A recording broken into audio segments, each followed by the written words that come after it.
Hello dear students, आज हम करेंगे common mistakes in English and this is the 11th part in this series.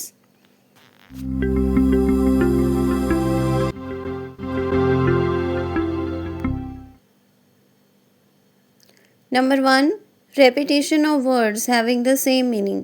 कई बार हम सेम मीनिंग वाले वर्ड्स को एक ही सेंटेंस में लिख देते हैं जिससे कि हमारा सेंटेंस रॉन्ग हो जाता है। देखिए, जैसे कि अभी मैं आपको दिखा रही हूँ, वो वर्ड्स हैं repeat again, I can able to, you must have to. देखिए, रिपीट और अगेन का मीनिंग सेम होता है, कैन और एबल टू का मीनिंग भी सेम होता है और मस्ट और हैव टू का मीनिंग भी सेम होता है। तो अगर आप एक ही सेंटेंस में इन सबको यूज़ कर लोगे, जैसे कि रिपीट और अगेन को अगर आप इकट्ठे लिख लेते हो सेंटेंस में, तो वो सेंटेंस रॉन्ग हो जाता है। देखिए, यहाँ पर मैं आपको एक एग्जाम्पल दिखा रही हूँ।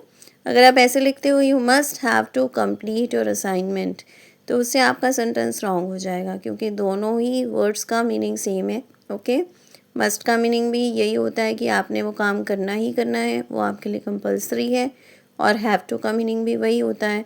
तो आपने सेम सेंटेंस में ये वर्ड्स यूज़ नहीं करने हैं। ओके, अब हम देखते हैं नंबर 2, मिसिंग द सब्जेक्ट। देखिए, कई बार हम सेंटेंस में सब्जेक्ट ही मिस कर देते हैं, जैसे कि आप यहाँ पर देख रहे हैं, we notice the man lying seriously ill and died shortly afterwards. देखिए, फर्स्ट पार्ट जो है सेंटेंस का, उसमें तो वी लिखा हुआ है यानी कि सब्जेक्ट लिखा हुआ है, लेकिन सेकंड पार्ट में डाइड से पहले सब्जेक्ट नहीं है, यानी कि किसकी डेथ हो गई थी ये हमें पता ही नहीं है। तो देखिए, इसको आपने किस तरह से सेंटेंस को किस तरह से करेक्ट करना है, यहाँ पर आपने डाइड से पहले ही लगा देना है। Okay, we notice the man lying seriously ill and he died shortly afterwards.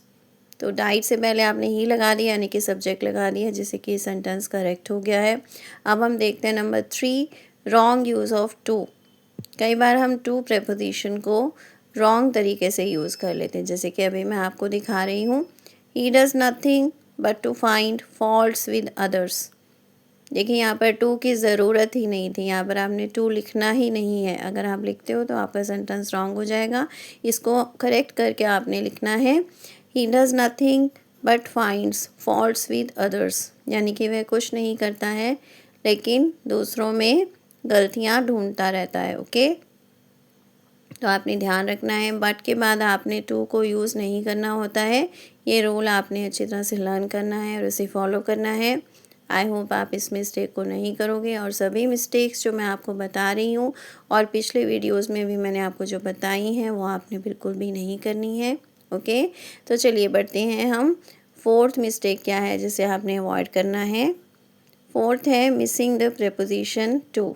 कई बार हम प्रेपोजिशन टू को मिस कर देते हैं, जहाँ पर उसे लगाना है वहाँ पर हम उसे नहीं लगाते हैं। जैसे कि आपको मैं अभी एक सेंटेंस दिखा रही हूँ, ही इज़ लिसनिंग म्यूज़िक। देखिए, लिसनिंग के बाद आपने टू लगाना होता है हमेशा। अगर आप नहीं लगाते हो तो आपका सेंटेंस रॉन्ग हो जाता है। He is listening to music. Okay, इसका मीनिंग है कि वह म्यूज़िक सुन रहा है। लिसनिंग के बाद आपने टू लगाना होता है, लेकिन हेयर वर्ड के बाद आपने टू नहीं लगाना होता है। ओके, तो ये रूल भी आपने अच्छी तरह से लर्न करना है और इसे फॉलो करना है। तो चलिए अब हम बढ़ते हैं आज की फिफ्थ मिस्टेक की तरफ, जो कि आपने नहीं करनी है, wrong use of these. These का मीनिंग होता है कि कोई चीज़ जो बहुत ज़्यादा है, एक से ज़्यादा चीज़ें जो आपके पास पड़ी हुई हैं, तब आप उसके लिए दीज यूज़ करते हो। Do you want these books over there? देखिए, ओवर देयर लिखा हुआ है, इससे आपको पता चल रहा है कि वो जो बुक्स हैं वो दूर पड़ी हुई हैं, तो आपने यहाँ पर दीज की जगह लिखना है those. Do you want those books over there, यानी कि जो बुक्स वहाँ पड़ी हुई हैं क्या वो आपको चाहिए? ओके, तो जब भी कोई चीज़ दूर पड़ी होती है और एक से ज़्यादा होती हैं वो चीज़ें, तब आपने वहाँ पर दोज लिखना होता है। तो सेंटेंस में कोई ना कोई वर्ड ऐसा होता है जिससे कि आपको पता चल जाता है कि वो चीज़ पास में है या फिर दूर है।